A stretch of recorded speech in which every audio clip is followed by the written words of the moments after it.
El buen mal cristiano. El buen mal cristiano. Es lo que vamos a estar viendo el día de hoy. Basados en la primera carta de Pedro, capítulo 4, entre los versículos 12 al 19. Le invito por favor que puedan ir allá. Primera de Pedro, capítulo 4, entre los versículos 12 al 19. Y le vamos a dar lectura en el nombre del Señor. Si lo encontraron, le damos lectura. Y dice: Amados, no os sorprendáis del fuego de prueba que os ha sobrevenido como si alguna cosa extraña os aconteciese, sino gozaos por cuanto sois participantes de los padecimientos de Cristo, para que también en la revelación de su gloria os gocéis con gran alegría. Si sois vituperados por el nombre de Cristo, sois bienaventurados, porque el glorioso Espíritu de Dios reposa sobre vosotros. Ciertamente de parte de ellos Él es blasfemado, pero por vosotros es glorificado. Así que ninguno de vosotros padezca como homicida o ladrón, o malhechor, o por entrometerse en lo ajeno. Pero si alguno padece como cristiano, no se avergüence, sino que glorifique a Dios por ello, porque es tiempo de que el juicio comience por la casa de Dios, y si primero comienza por nosotros, ¿cuál será el fin de ellos que no obedecen el Evangelio de Dios? Y si el justo con dificultad se salva, ¿en dónde aparecerá el impío y el pecador? De modo que los que padecen según la voluntad de Dios encomienden sus almas al fiel Creador y hagan el bien. Oramos, queridos hermanos. Padre, en el nombre poderoso del Señor Jesucristo, venimos delante de tu presencia en esta hora, agradeciéndote por la oportunidad de ser expuestos y de que tú hables a nuestras vidas. Padre, pedimos y rogamos, Señor, que podamos comprender tu palabra. Y para eso, Señor, nuestro pensamiento, nuestra mente es finita y no puede comprender tus verdades. Pedimos, Padre, que tu Espíritu Santo ilumine los ojos de nuestro entendimiento para comprender estas verdades y que estas verdades fortalezcan nuestra débil fe, Señor, y santifiquen nuestra vida. Gracias, Padre, por la oportunidad. Padre, que con reverencia podamos estar atentos al consejo de tu palabra. Eres bueno, Señor, eres fiel y eres santo. Permítenos, Señor, estar con una actitud correcta en reverencia delante de ti. Lo pedimos en el nombre poderoso de Jesús. Amén. Amén.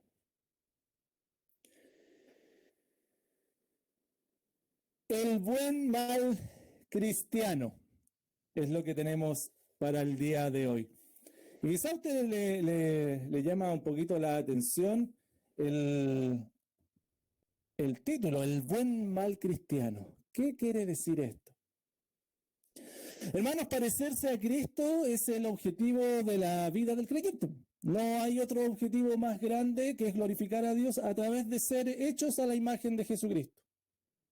Muchos sermones, especialmente en nuestra iglesia, ¿verdad?, están basados o enfatizan este tema, esta verdad de parecernos a Cristo. Y creo que la mayoría de los cristianos lo tienen incorporado, al menos conceptualmente.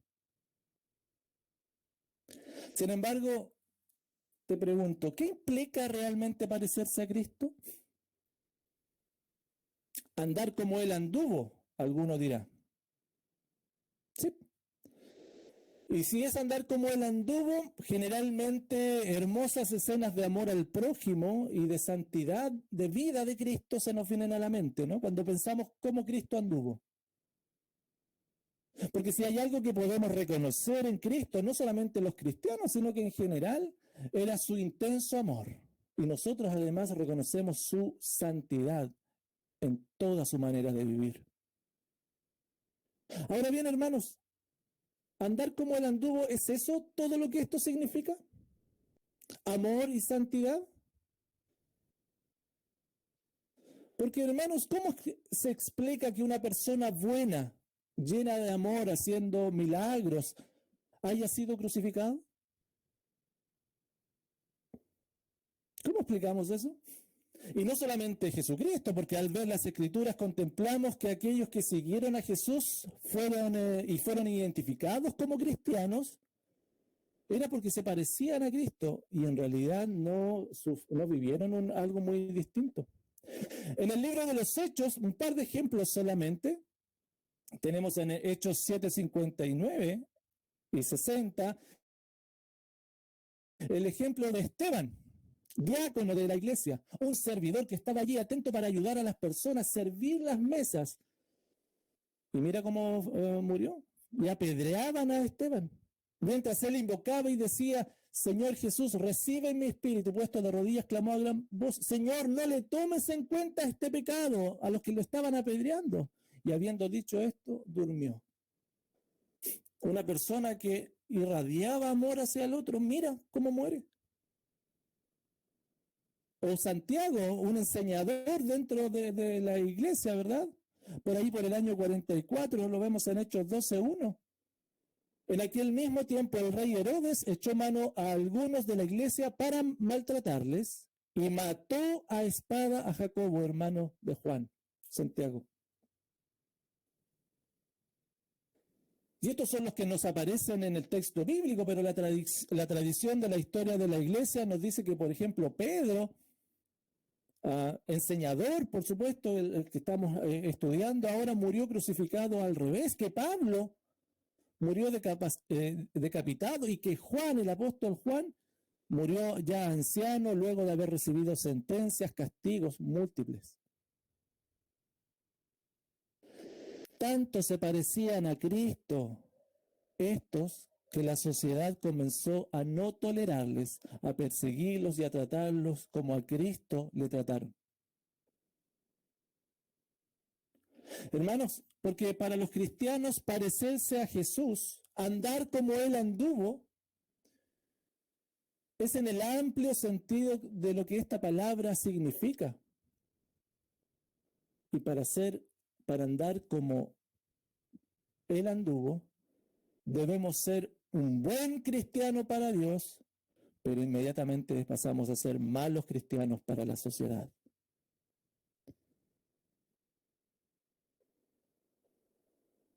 Hermanos, en la carta y el pasaje que vamos a ver hoy, el apóstol Pedro les exhorta a los hermanos a que les dice, deben anunciar las virtudes del Señor a los inconversos y deben seguir sirviendo a la iglesia. Sin embargo, este servicio a Dios y a los hermanos estaba lleno de desafíos, porque ser un creyente no era fácil en esa sociedad del primer siglo que estaba controlada por los excesos y por los valores lejos del cristianismo. Sin embargo, estos hermanos, y les dice Pedro, debían saber que a pesar del costo de ser perseguidos, esto iba a redundar en la gloria de Dios y en el beneficio de la iglesia. Por tanto, hermanos, para ser un cristiano, ellos debían aceptar el costo de seguir a Jesús y aceptar ese desafío. De esta misma forma, hermanos, que el apóstol Pedro le habla a esta iglesia, también viene una exhortación para nosotros. Y yo te pido que puedas estar atento, porque la exhortación es que nosotros conozcamos el costo de seguir a Cristo. Pero cuando vemos también todos los beneficios que esto conlleva, aceptemos y aceptamos sin duda este hermoso y noble desafío, confiando solo en el fiel Creador. El buen mal cristiano es lo que vamos a estar viendo el día de hoy. Y el tema central es ese que está allí, para que lo puedas anotar o te vaya desde ya haciendo sentido. Aquel que está en Cristo reconoce el costo de seguir a Jesús y acepta este noble desafío. Aquel que está en Cristo, los creyentes, debemos reconocer el costo que tiene seguir a Jesús. Pero al ver todos los beneficios que éste tiene, no nos queda otra, hermanos, que aceptar este noble desafío de seguir al Hijo de Dios. Y lo primero que vamos a ver hoy día, dentro de esos enormes beneficios, ¿y por qué aceptamos este desafío de seguir a Jesús a pesar del costo? Porque nos lleva a tener una perspectiva correcta de la fe. El costo que hay que pagar por seguir a Jesús nos lleva a tener una perspectiva correcta de la fe. Y entre los versículos 12 al 16, ojo, desde el 12 al 16 vamos a estar viendo este punto. Porque, hermanos, el apóstol Pedro les señala aquí en el versículo 12, por favor anda ya, 1 Pedro 4:12, les señala a sus lectores, a la iglesia perseguida que estaba en Asia Menor, allá en el primer siglo, ellos eran los que estaban recibiendo esta carta, les señala cuál debía ser su reacción ante las conductas de los no creyentes. Porque ¿recuerdas lo que hacían los no creyentes? Los presionaban, los perseguían debido al comportamiento de los cristianos. ¿Qué hacían los cristianos para ser perseguidos? Lo vimos anteriormente en el 4:4, ¿te acuerdas? A los gentiles les parece cosa extraña que vosotros, que los cristianos, no corráis con ellos en el mismo desenfreno de disolución. ¿Se acuerdan que vimos eso? Y os ultrajan. Hablan mal de ustedes, los violentan verbalmente, los difaman. A los no creyentes les parecía cosa extraña que los cristianos no compartieran sus desenfrenos y por esta razón los maltrataban, difamándoles, abusando de ellos, de los cristianos verbalmente. Esta era la forma de que los no creyentes reaccionaban al ver los cristianos. Y los cristianos, al verse ultrajados, ¿cómo debían reaccionar? Bueno, Pedro evidentemente estaba preocupado y les dice, esto no debe sorprenderle a ustedes. Y estaba preocupado Pedro de la reacción de estos cristianos ante las adversidades. Cómo los cristianos del primer siglo estaban reaccionando particularmente ante la difamación, ante los insultos que estaban sufriendo. No os sorprendáis del fuego de prueba que os ha sobrevenido. Cuando habla del fuego de prueba, un poquito ya había hablado de esto allá en el 1:7, ¿te recuerdas? Hace ya algunas predicaciones atrás, en 1 Pedro 1:7, para que sometida a la prueba de vuestra fe, mucho más preciosa que el oro, el cual aunque perecedero se prueba con fuego, sea hallada en alabanza y gloria y honra cuando sea manifestado Jesucristo. Entonces, los creyentes estaban siendo probados con este fuego, ¿verdad? Su fe estaba siendo probada. Entonces, en este momento de dificultad, no debía a ellos extrañarles, porque para la sociedad, este comportamiento que los cristianos tenían, su conducta, no era bienvenida. Los cristianos no compartían con ellos. Por eso el apóstol Pedro, ¿te acuerdas ahí en el 4:2 y 3? Les dice, para no vivir el tiempo que resta en la carne conforme a las concupiscencias de los hombres, sino conforme a la voluntad de Dios. Baste ya el tiempo pasado para haber hecho lo que agrada a los gentiles, y los creyentes ya no hacían lo que les agradaba a los gentiles. Por eso los trataban mal, y los creyentes, Pedro les dice, no tienen que ustedes sorprenderse de esto, que a ustedes los traten mal, que comiencen a perseguirlos.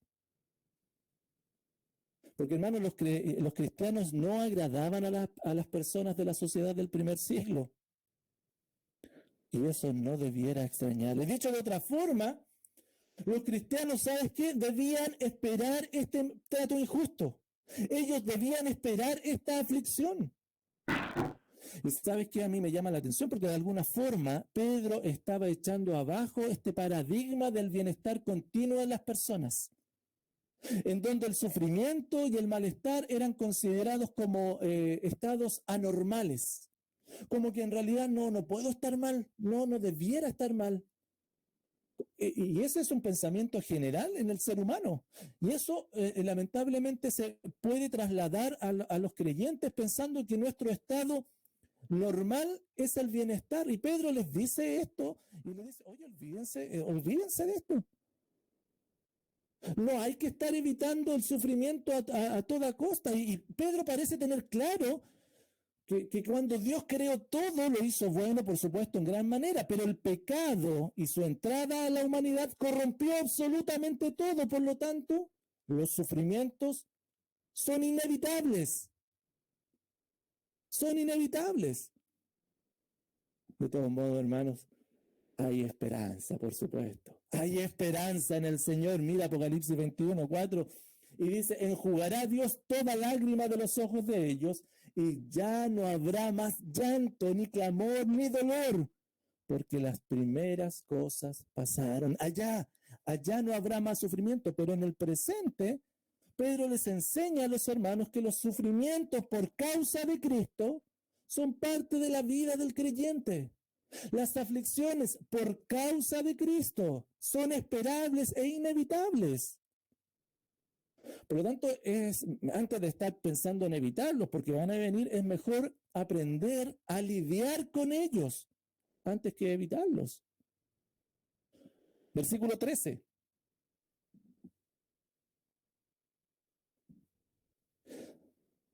Versículo 13.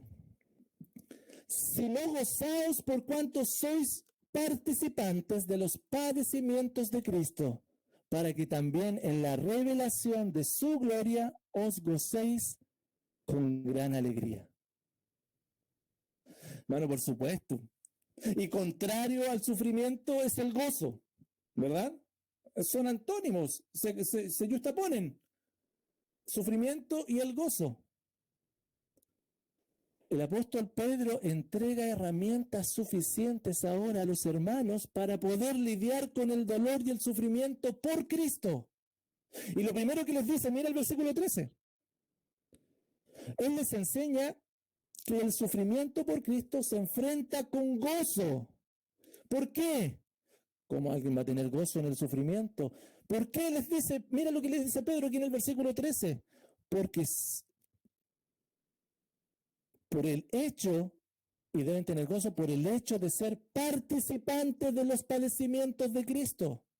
Porque el Señor Jesús fue ultrajado, fue abusado verbalmente, eso significa ultrajar. El Señor Jesucristo fue ofendido, fue difamado por anunciar y reflejar a su Padre. De la misma forma, el creyente, el cristiano, tiene el privilegio de sufrir lo que su Señor, lo que su Salvador sufrió. Porque los creyentes en el primer siglo estaban sufriendo por aquellos que se oponían a Dios. Ojo, los creyentes estaban sufriendo no por ellos mismos, sino porque las personas se oponían a Dios, se oponían a los mandatos de Dios. Estaban sufriendo los creyentes a manos de aquellos que no reconocen la soberanía de Dios, no reconocen la santidad de Dios como válida para regir sus vidas. Sin embargo, Pedro les indica que tener el honor de compartir el sufrimiento que Cristo padeció debe ser considerado en alta estima por el creyente. Cristo sufrió esto por dar testimonio del Padre y yo estoy sufriendo lo mismo. Pedro les hacía ver a ellos. Ustedes están sufriendo lo mismo que Cristo padeció. Están andando como Él anduvo.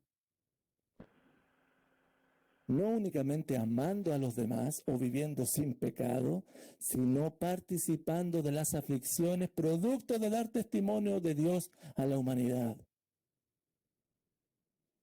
Aquí en el versículo 13 al final dice, para que también en la revelación de su gloria os gocéis con gran alegría. Hermanos, además del gozo presente, el creyente se le extenderá un gozo eterno cuando en la venida de su Señor, en la revelación de su gloria, se van a gozar con gran alegría. Pero le está diciendo, miren, su vida ahora puede estar determinada por el gozo, por compartir hoy los sufrimientos de Cristo y en el futuro vivir una alegría plena, sin sufrimiento, en la presencia de su Salvador.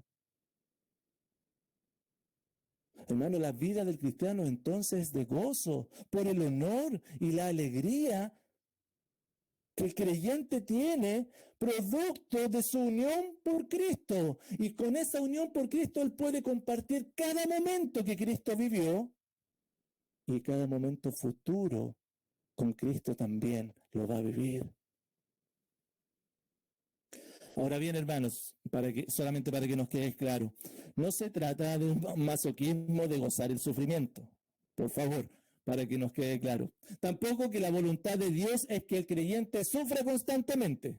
No, Pedro no está enseñando eso. Aquí el creyente debe andar buscando sufrir. A ver, ¿dónde hay algo para sufrir? No, hermano.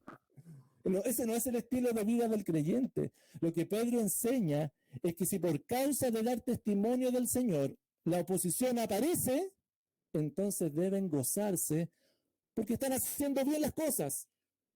Están haciendo bien las cosas. Pedro ya lo había dicho antes en el 3:14. Mas también si alguna cosa padecéis por causa de la justicia, vale decir, por vivir justamente, bienaventurados sois. Por tanto, no os amedrentéis por temor de ellos, ni os conturbéis. Versículo 14. Si sois vituperados por el nombre de Cristo, sois bienaventurados. Hermano, el versículo 14 sigue con la instrucción de cuál debiera ser esta reacción de los creyentes ante el sufrimiento. La primera vimos es el gozo por compartir los padecimientos, el honor de compartir los padecimientos, los mismos padecimientos que Cristo tuvo. Es un honor.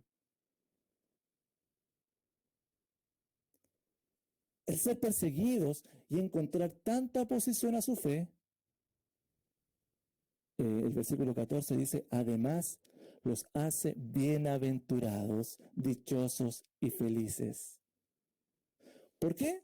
Porque el creyente entonces, siendo perseguido, siendo vituperado, maltratado, denostado, puede ser dichoso, bienaventurado, puede ser feliz. Mira lo que sigue diciendo el 14. Porque el glorioso Espíritu de Dios reposa sobre vosotros. Oh, hermano, la felicidad entonces del creyente, además de compartir los padecimientos de Cristo, es debido a la presencia de Dios en él, en el creyente.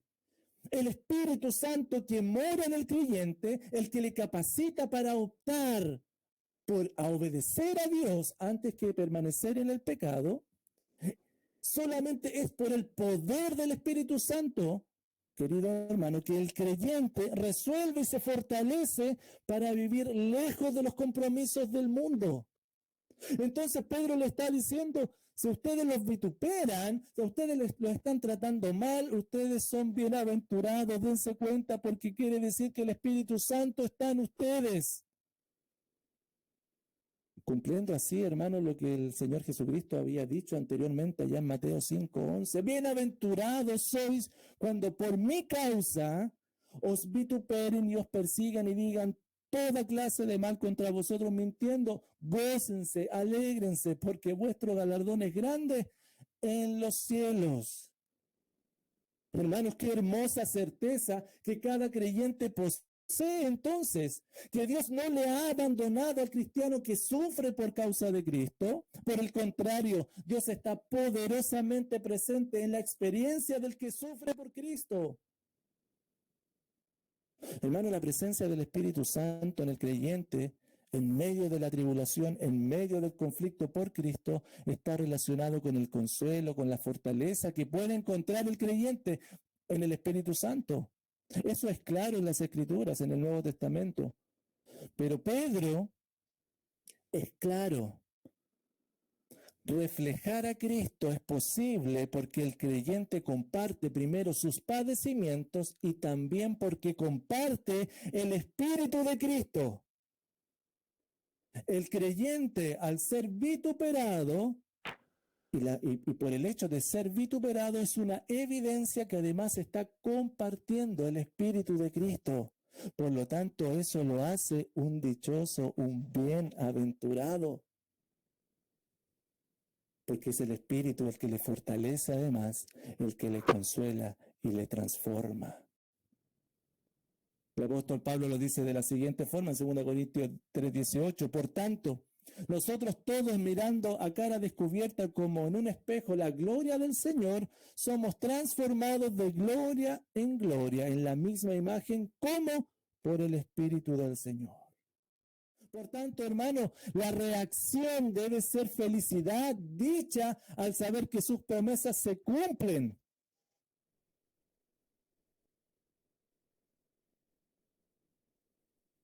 La última parte de aquí del versículo 14, desde ciertamente en adelante, no aparece en los manuscritos griegos más confiables. Bueno, por lo tanto, no lo vamos a estar revisando en esta hora. Versículo 15.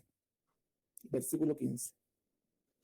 Así que ninguno de vosotros padezca como homicida o ladrón o malhechor o por entrometerse en lo ajeno. Hermano, otra razón importante que el apóstol Pedro comparte con los hermanos de esta iglesia es que ellos, por el Espíritu Santo que reposa en ellos, serán prevenidos de ser acusados de homicidios, de robo, de hacer otro mal al prójimo e incluso de entrometerse en lo ajeno. Cuando hablamos de esta expresión de entrometerse en lo ajeno, pareciera tener una connotación de aquellos que de censurar o juzgar la vida de otro, meterse en la vida de otro en términos morales, o sea, juzgar a otro moralmente, o también de ser acusado de entrometerse en las relaciones familiares o invertir tiempo interviniendo en las sociedades, fomentando el descontento. Entonces los cristianos no van a ser acusados de ninguna de estas cosas. En definitiva, hermano, el creyente no sería acusado de entrometerse en la sociedad para causar divisiones. El verdadero cristiano en quien el Espíritu Santo reposa, la única razón de ser juzgado es por ser cristiano. Es por decir la verdad de Dios. Es por incomodar a los otros. Nada tienen que decir de él, sino que solamente acusarlo por su fe.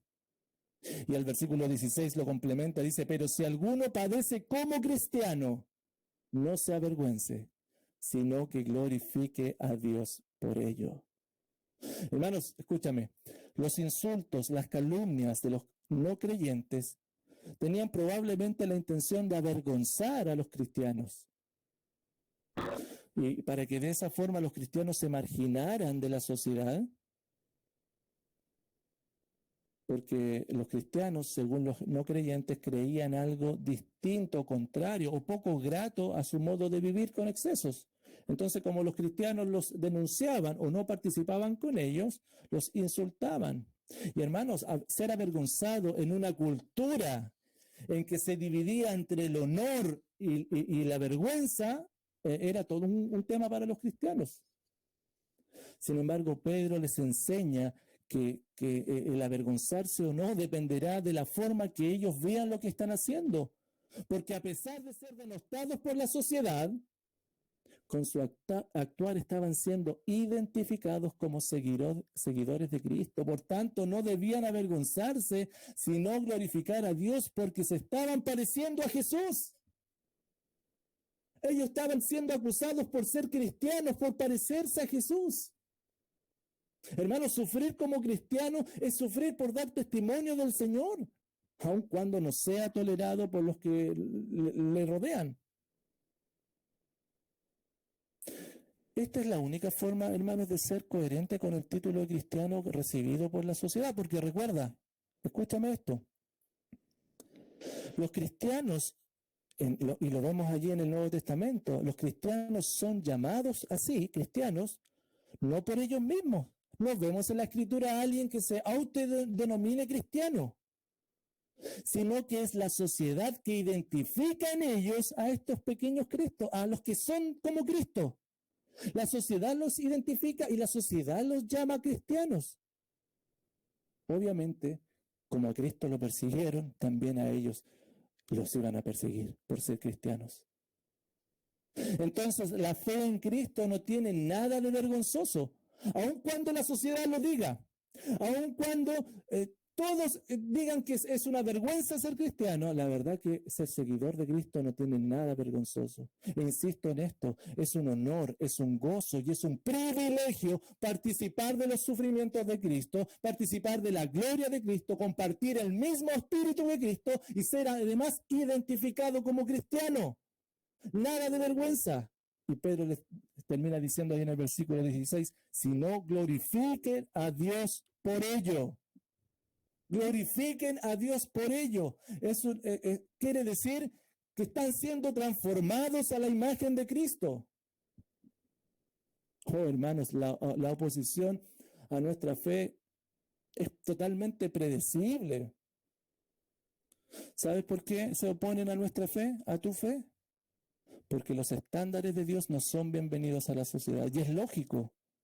Y es inevitable entonces que si anunciamos las virtudes del Señor, esto no sea popular y tengamos resistencia, rechazo, pero debemos reaccionar correctamente. No nos extrañemos si no tengamos presente el privilegio de participar de los padecimientos de Cristo. ¡Qué honor más grande! Yo pienso que cualquier persona que pueda participar con alguien connotado, haciendo la misma actividad que esa persona connotada hace, se sentiría honrada.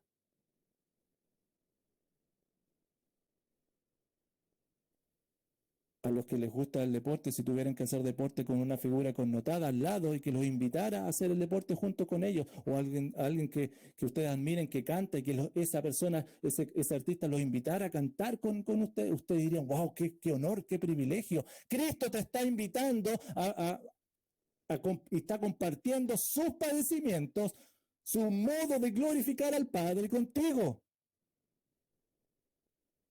Y además, hermanos, considera la bendición que el Espíritu Santo está en nosotros.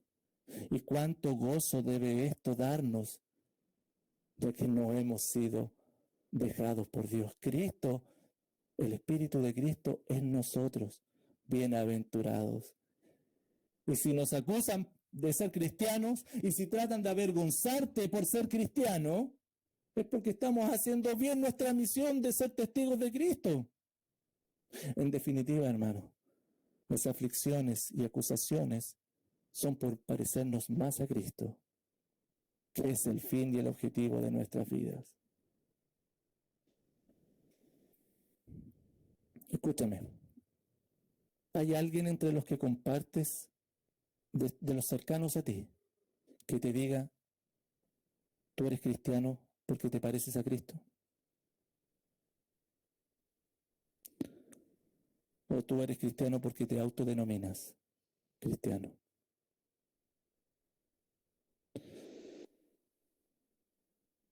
Si estás siendo perseguido o violentado verbalmente por ser cristiano, no te extrañes. Gózate que estás compartiendo los mismos padecimientos que Cristo vivió. Te estás pareciendo más a Cristo. ¿Y sabes qué? La forma que la sociedad tiene para decirnos que nos parecemos a Cristo es a través de sus maltratos. ¿No es ese entonces un privilegio? Por tanto, si en tu trabajo, en tu familia, tus cercanos te dan poco lugar, no te consideran o derechamente te hacen la vida imposible, es porque Dios te está transformando y haciéndote más parecido a Cristo. Ahora, si nadie te dice nada y eres cristiano, entonces, ¿a qué te estás pareciendo? Quizás a ti mismo o al mundo, como a ellos les agrada.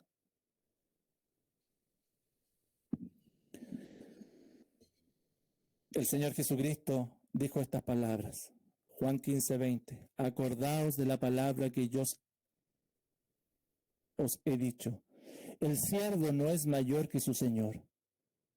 Si a mí me han perseguido, también a vosotros os perseguirán. Y si han guardado mi palabra, también guardarán la vuestra. No pretendamos ser más o distintos a nuestro Señor.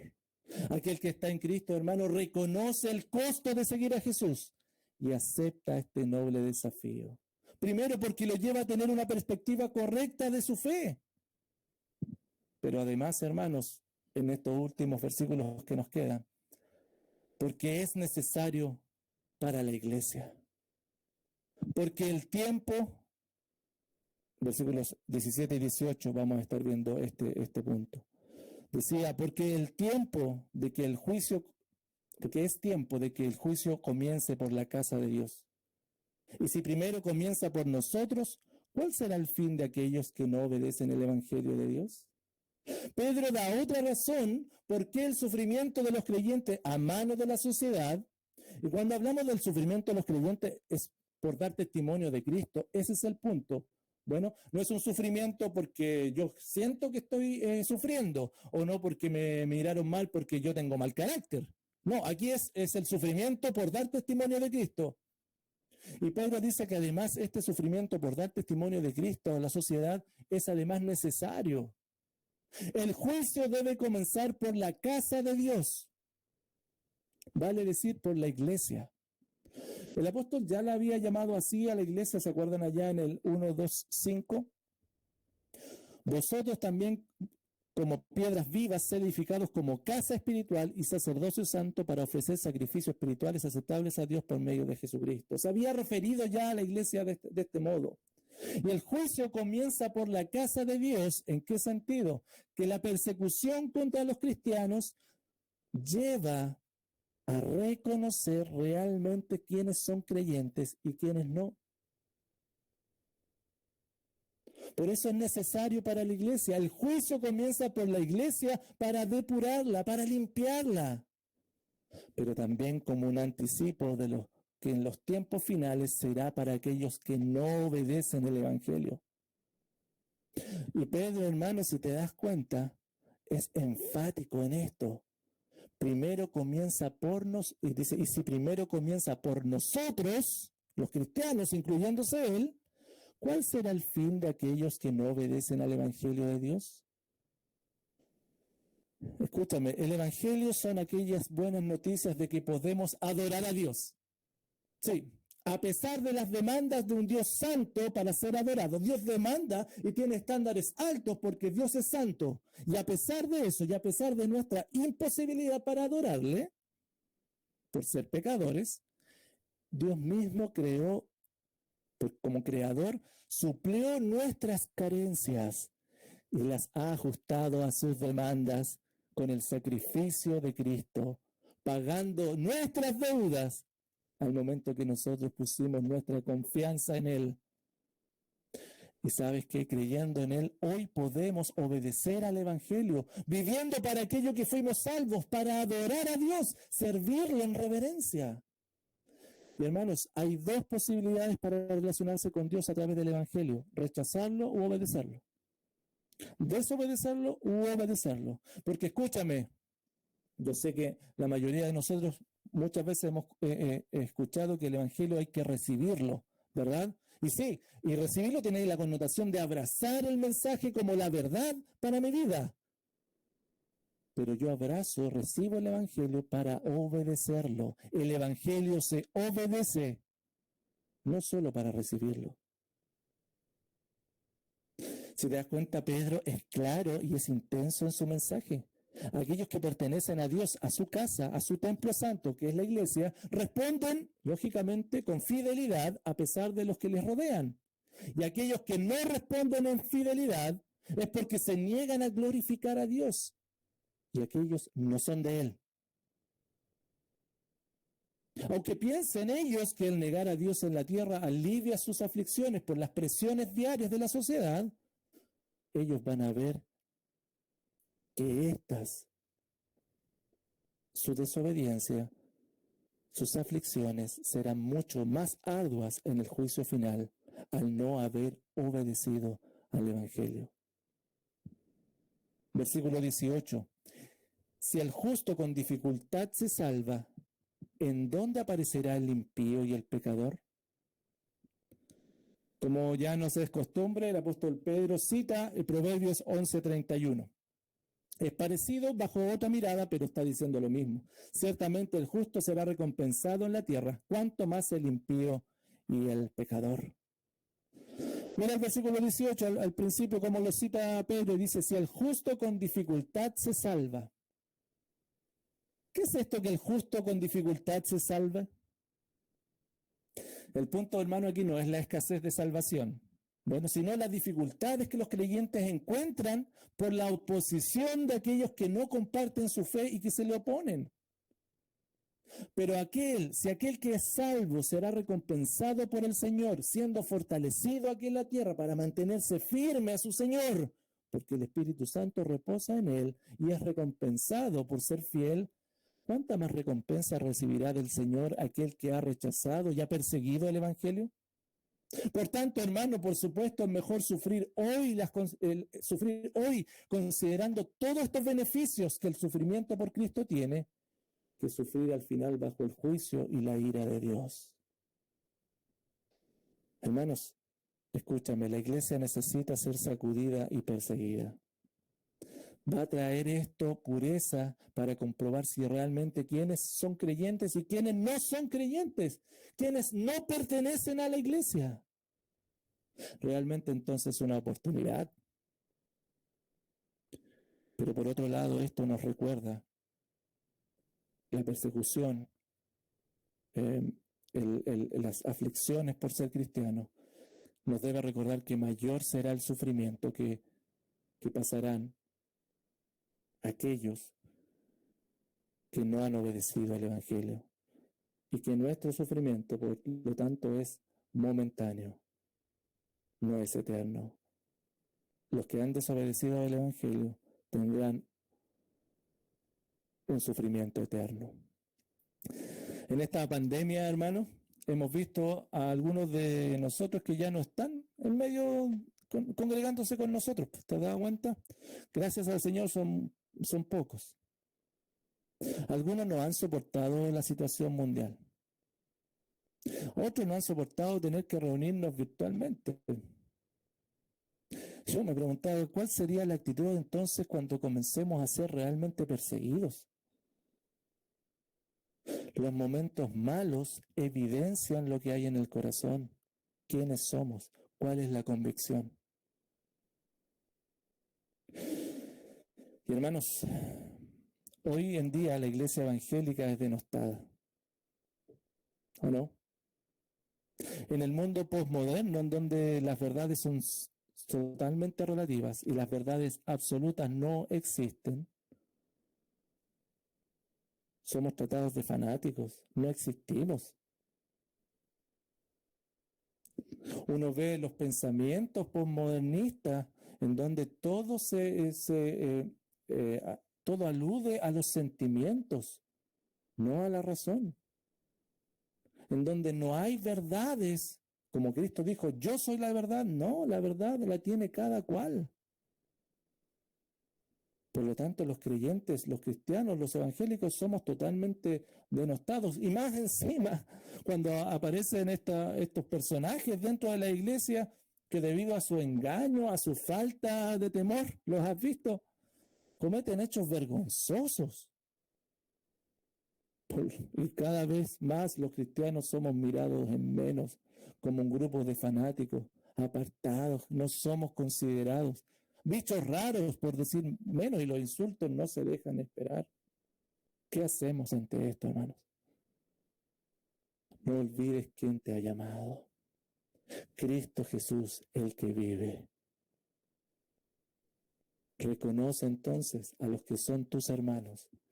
No calles y sigue dando testimonio del Señor. El sufrimiento es pasajero comparado con la eternidad en su presencia. Hermano, aquel que está en Cristo reconoce el costo de seguir a Jesús y acepta este noble desafío porque lo lleva a tener una perspectiva correcta de su fe, pero además porque es necesario para la iglesia. Y último versículo, hermano, versículo 19, porque además es una oportunidad para confiar en Dios. El versículo 19, hermano, es hermoso. Mira, léelo allí. De modo que los que padecen según la voluntad de Dios encomienden sus almas al fiel Creador y hagan el bien. ¿Cuál es la mejor respuesta ante las aflicciones por Cristo? Este versículo, hermano, pareciera ser un corolario de todo lo que hemos estado hablando. No hay mejor respuesta ante las circunstancias adversas que encomendar el alma al fiel Creador.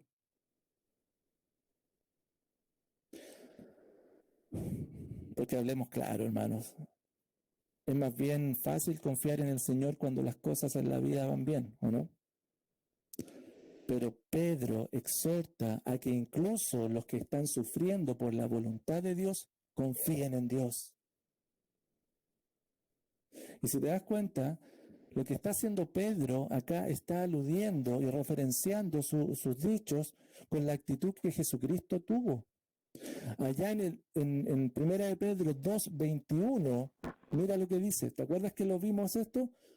Pues para esto fuisteis llamados, porque también Cristo padeció por nosotros, dejándonos ejemplo para que sigáis sus pisadas. Y el versículo 23 dice, de Cristo, quien cuando le maldecían no respondía con maldición, cuando padecía no amenazaba, sino que es lo que hacía, lo mismo que Pedro está exhortando acá, lo que Cristo hacía, se encomendaba a la causa al que juzga justamente. El Señor Jesucristo sufrió por ser fiel a su Padre y su reacción ante la oposición, ¿cuál fue?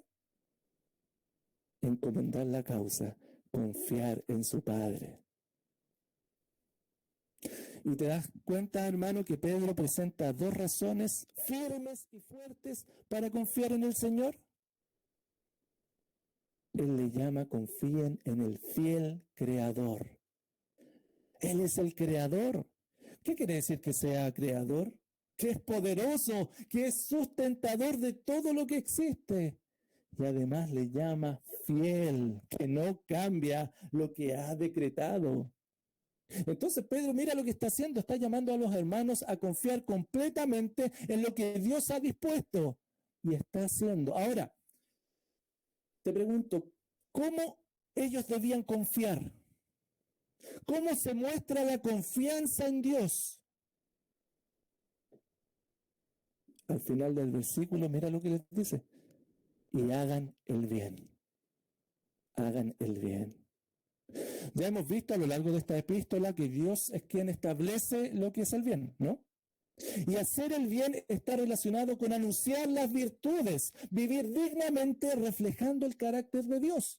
Por tanto, confiar en Dios es seguir haciendo el bien, viviendo como cristianos, seguir viviendo apropiadamente entre los no creyentes, seguir sirviendo a los hermanos de la iglesia.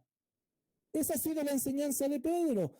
Anuncien las virtudes del Señor, el carácter del Señor, a los no creyentes y a los hermanos. Hermanos, confiar en Dios, escúchame esto, confiar en Dios no está relacionado con algo que siento. No está relacionado con, confiar en Dios no está relacionado con algo que siento por Él, sino con algo que hago por Él. Eso es confiar en Dios.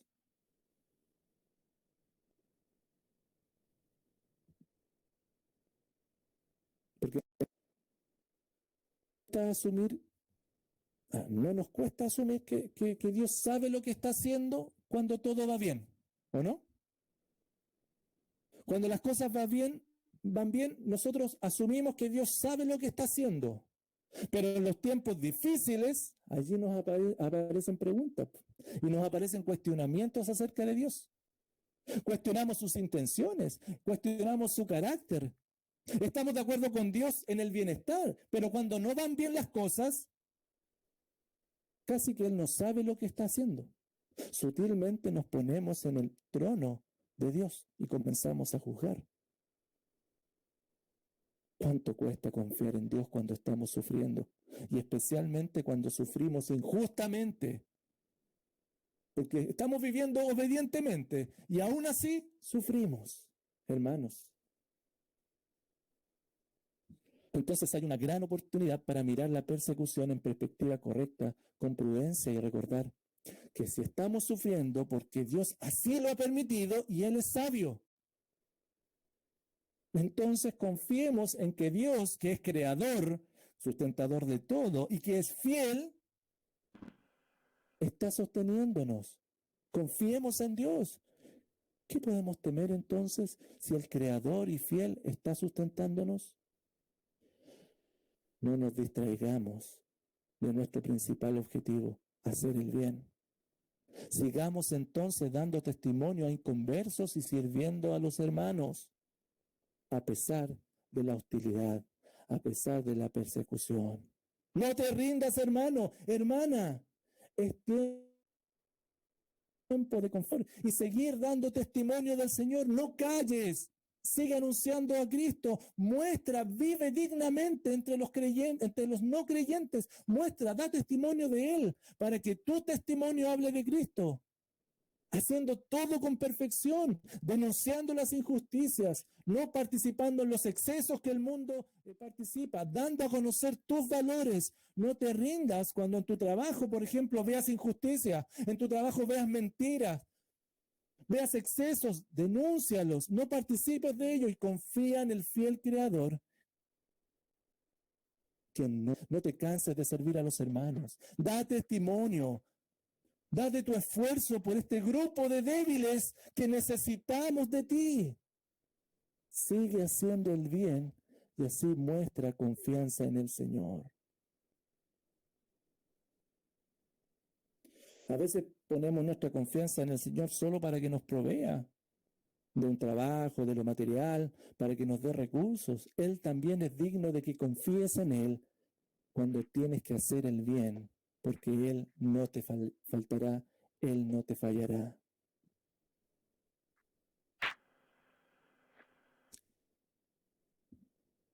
Concluyo, hermanos. Las adversidades, producto de ser cristiano, están en todos lados. Nuestra fe está relacionada con publicar el carácter de Dios en todas partes y el carácter de Dios no es bienvenido. Encuentra oposición a menudo. Esa oposición es hacia los cristianos y cada vez es peor. Sin embargo, qué dulce, qué importante es recordar que nada se ha escapado del control del Señor y que Él sigue llevando todo para sí, para su gloria y que incluso tú y yo podemos ser usados en su plan eterno. Los cristianos, por tanto, tú y yo debemos reconocer el costo de seguir a Cristo, de negarnos a nosotros mismos, de tomar nuestra cruz y de seguirle. Esa es parte del contrato de ser cristiano. Los que estamos en Cristo reconocemos este costo de seguir a Cristo, pero al ver estos beneficios, hermanos, aceptamos por sus fuerzas ser usados por Él, por el fiel Creador. Recuerda entonces, aquel que está en Cristo reconoce el costo de seguir a Jesús y acepta este noble desafío. Primero, porque lo lleva a tener una perspectiva correcta de su fe. Porque compartimos los padecimientos de Cristo, porque el Espíritu de Dios reposa sobre nosotros y estamos compartiendo el mismo Espíritu de Cristo, porque es necesario también para la iglesia que va a ser depurada a través de los padecimientos de este costo, pero sobre todo además porque es una oportunidad para confiar en el Señor. Hermanos, tú y yo que estamos en Cristo, reconocemos este costo, ¿verdad? Sabemos que no es fácil, pero mira toda esta lista de beneficios y acepta el desafío. Quizás de un tiempo a esta parte te has extraviado de esto y en vez de ser reconocido como un creyente, como un cristiano, ya nadie te reconoce como tal. Bueno, este mensaje precisamente es para que consideres tus caminos. El cristiano es conocido como tal y es rechazado, es denostado. Pero cuánta gloria vamos a disfrutar y disfrutamos a diario, cuánto gozo disfrutamos, cuánta bendición, cuánta bienaventuranza disfrutamos con el Padre, sabiendo que somos suyos por una eternidad. Yo te animo entonces a que cambies tu forma de pensar y vuelvas corriendo a los brazos poderosos de tu amante Salvador, de Jesucristo, quien sigue estando allí para abrazarte, para tomarte y fortalecerte tu débil fe. Oramos al Señor. Padre, en el nombre poderoso del Señor Jesucristo, te alabamos, te adoramos en esta hora. Gracias por el privilegio de ser alimentados con tu palabra. Oh Padre, ¿cómo no identificarnos con lo que nuestros hermanos estaban pasando en el primer siglo? Una oposición férrea a su fe. Y ellos debían responder correctamente a este desafío. Aceptar este costo, Señor, de sufrir por ti, porque es un privilegio. Mas, Padre, ser fortalecido, confiar, encomendar la vida, el alma al fiel Creador. Qué privilegio y qué oportunidad más grande.